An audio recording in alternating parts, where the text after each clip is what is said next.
मुझे बंसीलाल जी, चंद्रावती जी, अजीत जी लोकसभा की टिकट देना चाहते थे महेंद्रगढ़ से। मेरा नाम फाइनल कर दिया था, पर शरद यादव नहीं चाहते थे, वो किसी अपने व्यक्ति को दिलवाना चाहते थे। तो यमुना समझौते के खिलाफ बंसीलाल जी ने रोहतक में मीटिंग बुलाई थी, जिसमें जनता दल की तरफ से मैं और गुरदयाल सिंह सैनी शामिल हुए थे, और सीपीआई के लोग थे, सीपीएम के लोग थे और भाजपा के लोग थे। तो बंसीलाल जी ने कहा कि भाई हम तो भाजपा के साथ मिलकर लड़ेंगे। रामविलास शर्मा उस समय रिप्रेजेंट करते थे भाजपा को, भाजपा के 11 विधायक थे। तो रामविलास शर्मा को ये झांसा दिया गया चौटाला की तरफ से, तेरे को मुख्यमंत्री बना देंगे। सुषमा स्वराज नहीं चाहती थी, वो थी बंसीलाल जी के साथ। रामविलास, करण सिंह दलाल और नरवीर सिंह, इनको झांसा दे रखा था कि तुमको चीफ मिनिस्टर बनाएंगे। करतार सिंह का हेलीकॉप्टर स्टैंड बाई खड़ा था दिल्ली का, खुद का हेलीकॉप्टर था उस समय भी इनके पास था। ये बड़े अमीर लोग हैं। 14 लोगों का जो ग्रुप टूटा तो करतार सिंह को उस ग्रुप का लीडर बनाया गया, जो स्पीकर को लिख कर दिया गया था। सारी वेल स्क्रिप्टेड थी, वेल प्लान्ड थी, और इसके अंदर चौटाला, आडवाणी और वाजपेयी तो केंद्र के कलाकार थे। और हरियाणा में रामविलास, करतार सिंह, नरवीर सिंह और करण दलाल।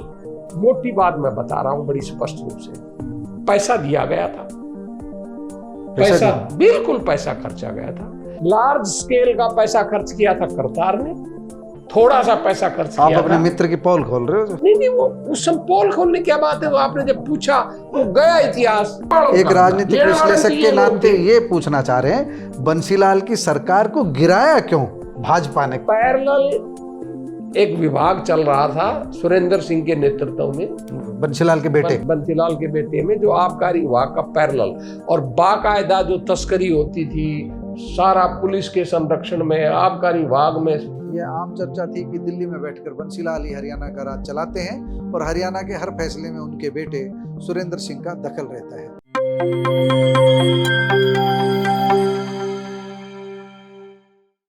प्यारे दोस्तों, सादर अभिवादन। मैं हूं महेश कुमार वैद्य और आप देख रहे हैं एनजेपी हरियाणा।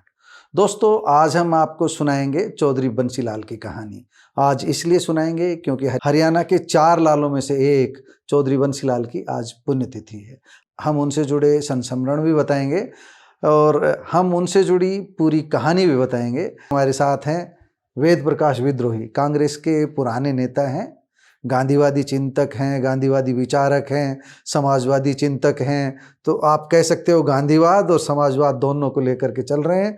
और विद्रोही जी के पास हमें पता लगा कि एक खास संस्मरण चौधरी बंसीलाल को लेकर है, और ये संस्मरण उस समय का है जब चौधरी बंसीलाल अपनी अलग पार्टी बना करके भारतीय जनता पार्टी के साथ गठबंधन करके 1996 में सत्ता में आए थे।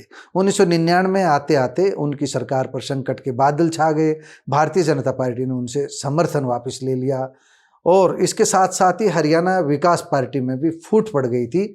और उस फूट पड़ी, जिस समय ये फूट पड़ी थी, उस समय वेद प्रकाश विद्रोही ही करतार सिंह भडाना के पास मौजूद थे। करतार सिंह भडाना की उस समय क्या हैसियत थी, किस लिए वहाँ गए थे, और उस समय क्या खिचड़ी पक रही थी, उन्हीं सब विषयों को लेकर के हम वेद प्रकाश विद्रोही जी से बात करेंगे। विद्रोही जी, आपका सबसे पहले बहुत बहुत धन्यवाद। वैद्य जी, आपको और शैली जी को मेरा नमस्कार, एनजीपी का स्वागत। देखिए, चौधरी बंसीलाल जी ने 1991 के अंदर हरियाणा विकास पार्टी बनाई थी, और उसी समय मेरा उनसे परिचय हुआ था, क्योंकि जनता दल से उन्होंने समझौता करके चुनाव लड़ा था। चौधरी बंसीलाल जी मुझे सांसद की टिकट दे रहे थे महेंद्रगढ़ से। आप उस समय जनता दल के प्रदेश अध्यक्ष थे? नहीं, मैं महासचिव थे। मुझे बंसीलाल जी, चंद्रावती जी, अजीत जी लोकसभा की टिकट देना चाहते थे महेंद्रगढ़ से। मेरा नाम फाइनल कर दिया था, पर शरद यादव नहीं चाहते थे, वो किसी अपने व्यक्ति को दिलवाना चाहते थे। इसलिए उन्होंने गुमराह करके मुझे कहा कि भाई तुम विधानसभा की टिकट ले लो, लोकसभा की नहीं मिलेगी। वो समझौते में चली गई। पर जब मेरे सामने ये प्रस्ताव आया कि आपको लड़ना है, तो मैंने कहा कि मैंने फॉर्म ही नहीं भरा। उन दिनों क्या होता था कि जो फॉर्म आप निकलवा लेते थे उसकी अंतिम तिथि तक टिकटें चलती थी, और आप फॉर्म भर दो किसी पार्टी के नाम से, चाहे निर्दलीय, 2 ही लोग होते थे उसमें, वो वैलिड होता था। तो मैंने फॉर्म नहीं भर पाया मैं, इसलिए मैं चुनाव नहीं लड़ पाया। तब पहली बार चंद्रावती जी और अजीत जी के साथ मेरी बंसीलाल जी से, अजीत सिंह चौधरी चरण सिंह के बेटे चौधरी अजीत सिंह जी। फिर उसके बाद जब हम जनता दल में थे तब समझौता हुआ था, यमुना समझौता। तो यमुना समझौते के खिलाफ बंसीलाल जी ने रोहतक में मीटिंग बुलाई थी, जिसमें जनता दल की तरफ से मैं और गुरदयाल सिंह सैनी शामिल हुए थे, और सीपीआई के लोग थे, सीपीएम के लोग थे, और भाजपा के लोग थे। तो बंसीलाल जी ने कहा कि भाई हम तो भाजपा के साथ मिलकर लड़ेंगे, बहन सुषमा जी ने कह दिया है तो आप भी हमारा साथ दो। तो मैं तो उसी समय नट गया था, मीटिंग से उठकर आ गया था कि भाई मैं तो कम से कम भाजपा के साथ जाने की स्थिति में नहीं हूँ। गुरदयाल सिंह सैनी जी से आप चर्चा कर लो, मैं किसी भी हालत के अंदर ऐसे गठबंधन में का समर्थक नहीं हूँ जो भाजपा समर्थक हो। तो वो मेरी अंतिम मुलाकात, आपकी तो भाजपा से पुरानी चिढ़ है। हाँ, मेरी अंतिम मुलाकात थी चौधरी बंसीलाल जी से। जी जी। इन्होंने भाजपा के साथ मिलकर चुनाव लड़ा और ये जीत गए। उसी समय करतार सिंह समाल खां से पहली बार एमएलए बने थे। तब उसके बाद मेरी, क्योंकि स्वाभाविक था, सामाजिक रूप से करतार सिंह से मेरी थोड़ा मित्रता हो गई। जब मैं जनता दल का अध्यक्ष बन गया इन बिटवीन, ये 1999 की बात है, तो करतार सिंह का मेरे पास फोन आया, बोला विद्रोही जी आपसे बात करनी थी। मैं बोलिए क्या करनी है। बोला बहुत गूढ़ बात है, सरकार तो तोड़नी है और आप हमारे पुराने मित्र हो और एक राजनीतिक अच्छा वो बता दी सरकार मेरे झूठ नहीं बोल, 1999 की बात। मेरे के जितने भी मेरे जानकार लोग हैं जो मेरे से बातें करते हैं, चाहे वो करतार सिंह है चाहे दूसरे नेता हैं, वो अच्छी तरह जानते हैं विद्रोही के सामने झूठ बोलोगे तो कोई बात नहीं बनेगी। मेरे से कोई कुछ नहीं छुपाता, ना मैं किसी की बात दूसरे को बता। अच्छा चलो, आपको याद किया बढ़ाना जी ने, तो मैं बोला आप एक कष्ट कर, संयोग से उस दिन मैं दिल्ली में ही था, तो मैं उनके जो अनंगपुर के पास उनका ऑफिस था, अनंगपुर खदान में जिसे गधाखोर बोलते हैं, वहां मैं उनके दफ्तर में गया। वहां से वो मुझे अपने घर ले गए, बोले यहाँ तो नहीं करेंगे, घर बात करेंगे। तो वहां से हम घर आ गए। इतना आपको पता लगी गया था कि बंसीलाल सरकार वो तो को तोड़ने की व्यूहरचना चली रही थी। तो उस समय उन्होंने, बीच में बात कर, कई दिन पहले शुरू हो गया था सिलसिला, ये 2-3 दिन अचानक अंदर खाने क्या हो रहा था ये पता नहीं। अच्छा 2-3 दिन में ही सारा खेल हुआ था कि वो रामविलास शर्मा उस समय रिप्रेजेंट करते थे भाजपा को, भाजपा के 11 विधायक थे। तो रामविलास शर्मा को ये झांसा दिया गया चौटाला की तरफ से, तेरे को मुख्यमंत्री बना देंगे। तो रामविलास शर्मा मुख्यमंत्री बनने की लालच में तोड़ने को तैयार हो गया, और इधर चौटाला ने भाजपा को तोड़ने के लिए किया नहीं, सरकार से रिश्ता तोड़ने के लिए। जी जी, क्योंकि सरकार तो इन्हीं पे टिकी हुई थी ना। 33 एमएलए इसके थे, हविप्पा के थे, 11 एमएलए इनके थे, कुछ निर्दलीय थे। तो वो तैयार हो गया। उधर चौटाला ने बात कर ली थी अडवाणी जी के साथ और इसके साथ, सुषमा स्वराज बंसीलाल के साथ थी। अच्छा, वाजपेयी जी के साथ और अडवाणी के साथ, अडवाणी जी और वाजपेयी जी के साथ अंडरस्टैंडिंग चौटाला की कर ली थी, बन चुकी थी। और सुषमा स्वराज नहीं चाहती थी, वो थी बंसीलाल जी के साथ। और सुषमा स्वराज जी ने उसी समय अपने क्या सुषमा स्वराज जी के पति को बंसीलाल उसी समय उस समय बना चुके थे। राज्यसभा का मेंबर 98 के अंदर बना दिया गया था, 98 के अंदर स्वराज कौशल को राज्यसभा का एमपी बना दिया था हरियाणा विकास पार्टी से। तो सुषमा नहीं चाहती थी, तो सुषमा को अलग कर ये लोग अपनी न्यारी बाईपास कर दिया सुषमा स्वराज को, और ये अपनी खिचड़ी पका रहे थे। अटल अडवाणी से मिलकर के अलग खिचड़ी शुरू कर। उस समय रामविलास शर्मा तो मुख्यमंत्री का दावेदार बनने का सपना ले रहा था भाजपा की तरफ से।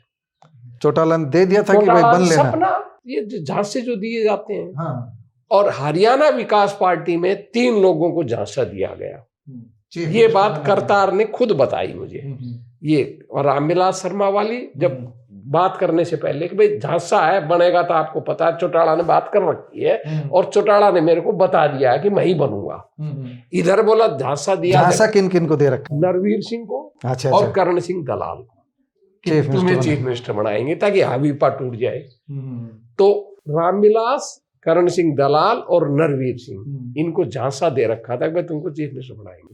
तो करतार सिंह ने कहा कि भाई चीफ मिनिस्टर तो हमें कोई बना नहीं रहा, मैं तो आपके सामने बड़ी सीधी सी बात कर रहा हूँ, बनूंगा मैं मिनिस्टर और मैं तो कोई मंत्रालय में जैसा रहूंगा, मेरे सारे काम हो जाएंगे। अब आप ये बताओ कि मुझे चौटाला के साथ जाना चाहिए या नहीं जाना चाहिए। मगर भाई देखो एक बात तो तय हो गई है कि भाई दरार इतनी पड़ेगी कि ये बंसीलाल की सरकार तो चलेगी नहीं। अब बंसीलाल के सामने एक ही विकल्प है, अगर बंसीलाल कांग्रेस से मिल जाता है तो भाई कांग्रेस के 9 एमएलए थे उस समय और कुछ निर्दलियों को लेकर तब भी बात नहीं बनती, क्योंकि अगर वो 9 भी अगर शामिल हो जाते हैं तो क्योंकि खुद अविपा में टूट है, इसलिए सरकार 2 ही विकल्प, वो भी 9 भी मिल जाते तो 33 और 9 42 होते। नहीं बनती ना, नहीं फिर 33 कैसे बनते? कुछ लोग तो मुख्यमंत्री बनने के लिए तोड़ने के लिए खुले हो गए थे, तैयार हो गए थे ना।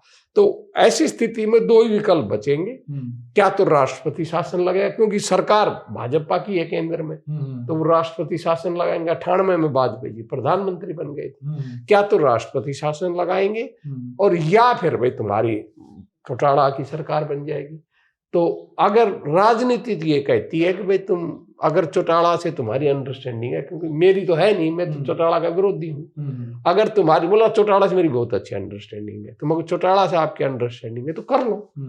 तो इन बिटवीन बार बार जब हम चर्चा कर रहे थे उस जमाने के अंदर मोबाइल स्टार्ट ही हुए थे। अच्छा। तो उसने कहा कि भाई बार बार फोन आ रहे थे चौटाला के कि भाई आज जाओ आज जाओ।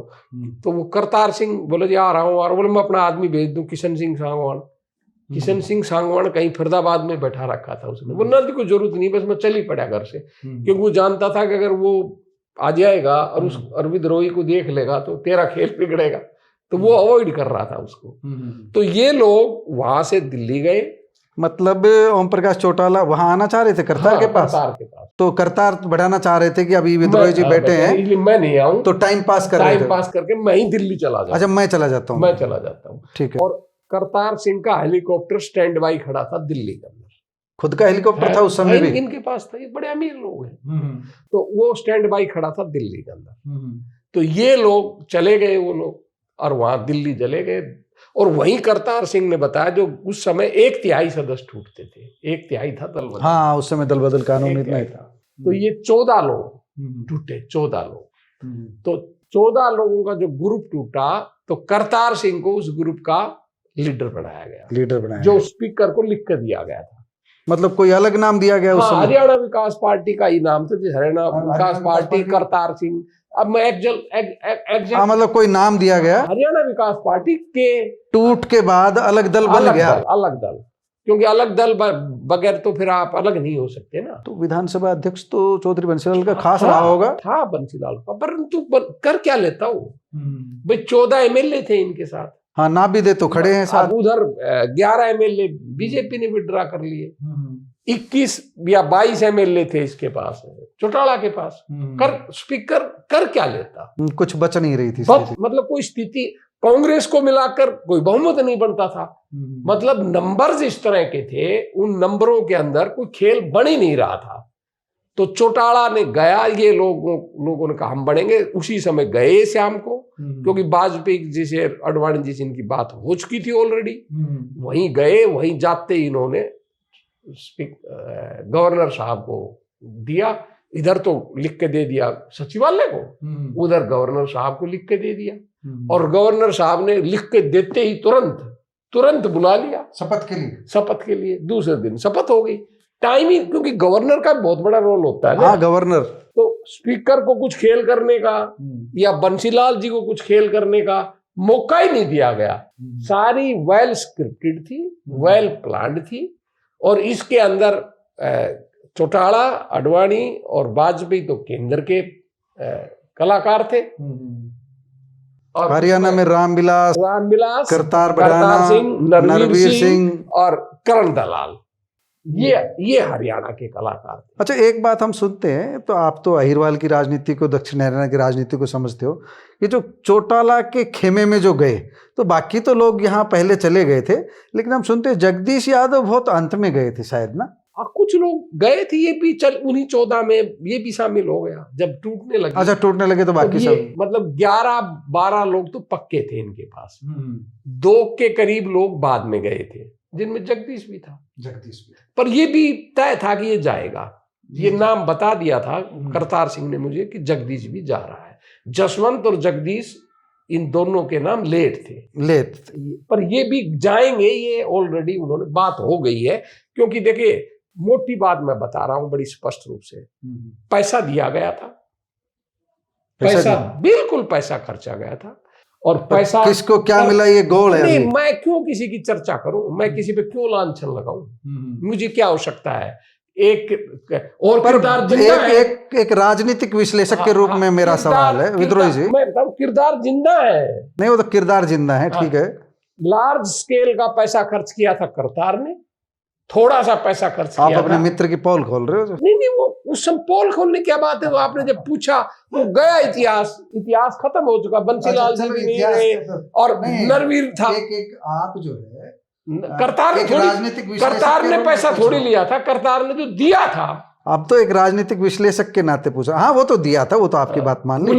एक राजनीतिक विश्लेषक के नाते ये पूछना चाह रहे हैं, बंसीलाल की सरकार को गिराया क्यों भाजपा ने? क्या ऐसी टसल थी? क्या कोई शराबबंदी इसका कारण था? क्या वजह क्या थी? नहीं थी। सबसे बड़ी टसल ये थी कि जब शराबबंदी की वजह से उन्हें लग रहा था, जो उन्होंने अपने सर्वे करवाया होगा केंद्र ने, कि भाई क्योंकि केंद्र की सरकार डामाडोल थी, माफिया तो पनप गया था, अवैध शराब। केंद्र की सरकार डामाडोल थी। अच्छा। उन्हें लग रहा था कभी भी लोकसभा चुनाव हो सकते हैं, कि बहुमत 2-4 सीट नंबरों का था। जयललिता के और मायावती के हाथ में खेल था, और मायावती और जयललिता कब पलट जाए किसी को मालूम नहीं। ये पलट गए थे और सोनिया गांधी के खेमे में आ गए थे, और सोनिया गांधी को कहा कि भाई तेरे को प्रधानमंत्री बनाएंगे। जब प्रधानमंत्री का सोनिया गांधी ने क्लेम कर दिया तो खिसक गए कि हमने 10% सोनिया गांधी को बेवकूफ बना दिया। अच्छा, मतलब ये उस दौर की बात है। चलिए इस विषय में, लेकिन बंसीलाल की सरकार गिराने के पीछे एक ये था कि हरियाणा में कमजोर हो रहा था जनाधार, लोगों में बंसीलाल सरकार के खिलाफ पैरेलल एक विभाग चल रहा था सुरेंद्र सिंह के नेतृत्व में, बंसीलाल के बेटे में, जो आबकारी विभाग का पैरेलल, और बाकायदा जो तस्करी होती थी सारा पुलिस के संरक्षण में, आबकारी विभाग में, पूरा एक वेल सेटल्ड जिसे बोलते हैं ना, मतलब ऑर्गेनाइज्ड अपराध हो रहे थे। तो वाजपेयी जी ने सोचा कि भाई ये तो ऑर्गेनाइज्ड अपराध हो रहे हैं, इससे ये सरकार अगर रहेगी तो तुम भी बदनाम होंगे। अगर वैकल्पिक सरकार बन रही है, अगर वैकल्पिक सरकार नहीं बनती तब तो नहीं टूटती, पर जब वैकल्पिक सरकार बन रही है, कांग्रेस का कोई रोल नहीं, इसलिए उन्होंने उनका मूल परेशानी ये थी कि भाई अगर तुम समर्थन वापिस लेते हो, कहीं कांग्रेस का रोल ना हो जाए। अगर 33 ये इकट्ठे रह जाते तो भाजपा ले लेती समर्थन वापस, कोई फर्क नहीं पड़ने वाला था।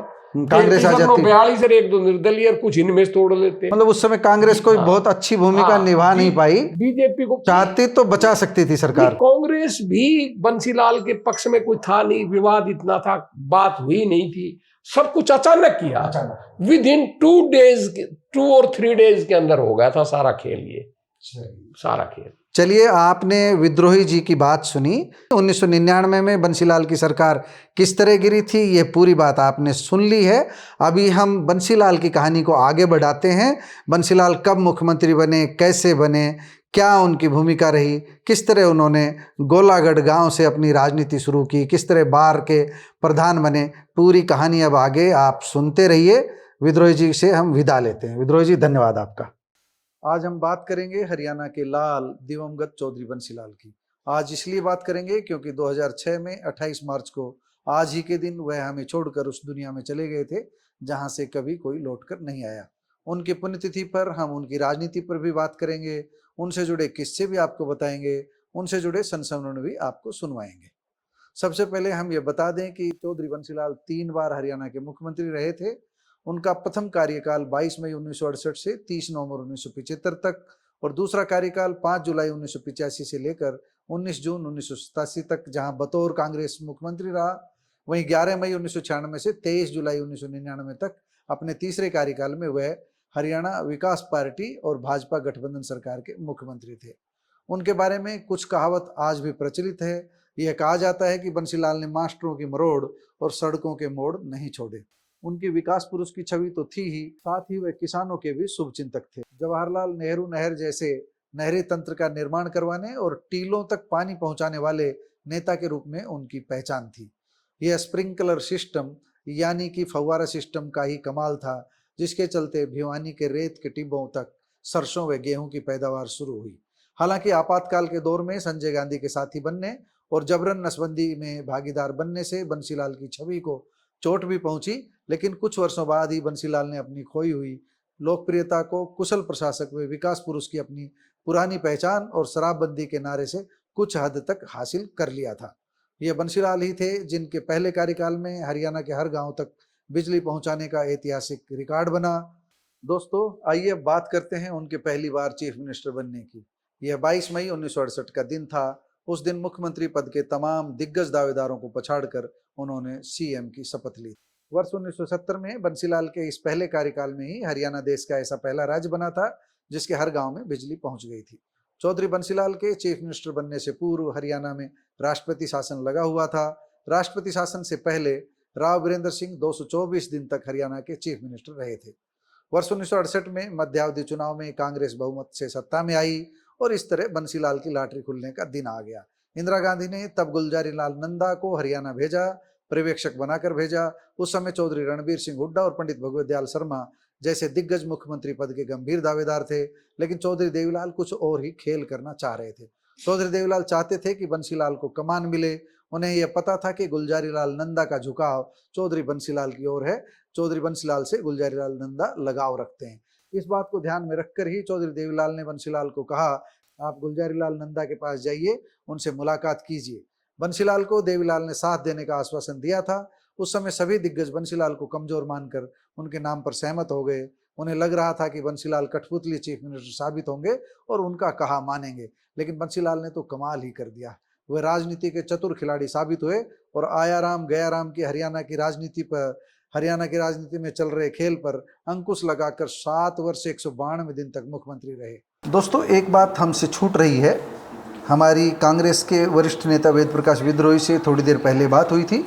विद्रोही का ये कहना था कि उमाशंकर दीक्षित जो उस समय कांग्रेस के वरिष्ठ नेता होते थे, उनकी बंसीलाल को मुख्यमंत्री बनवाने में अहम भूमिका रही थी।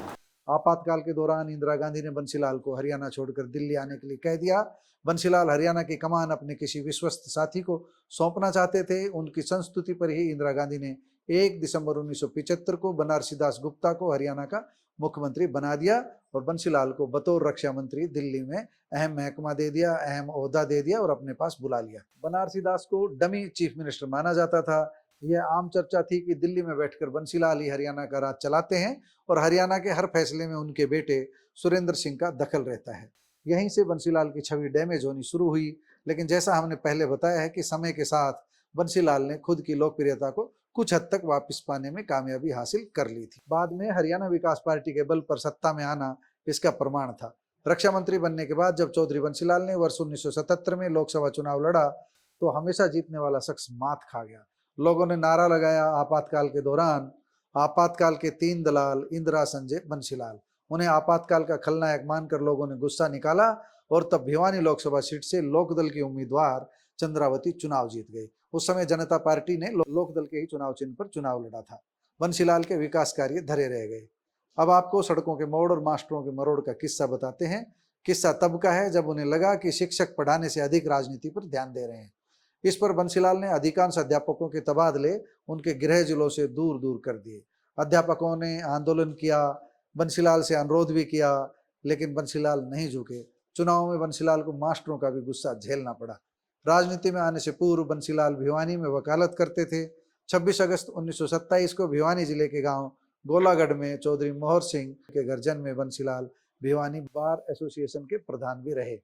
राजनीति में आने के बाद विकास पुरुष की उनकी छवि बनाने में इंदिरा गांधी का बड़ा योगदान रहा, क्योंकि पंजाब से अलग होकर अस्तित्व में आए हरियाणा को केंद्र की इंदिरा सरकार ने दिल खोलकर पैसा दिया। इसी कारण निचले क्षेत्र से ऊंचाई वाले क्षेत्र तक लिफ्ट इरिगेशन यानी उठान परियोजना जैसी अनूठी नहर प्रणाली तैयार होना संभव हुआ। लेकिन भजनलाल के उदय के बाद बंसीलाल कांग्रेस में हाशिए पर चले गए। बाद में उन्होंने हरियाणा विकास पार्टी बनाई। पहली बार कामयाबी नहीं मिली। वर्ष 1996 में भाजपा से गठबंधन किया और बंसीलाल चीफ मिनिस्टर बनने में सफल रहे, लेकिन उनका शराबबंदी का नारा उल्टा पड़ा।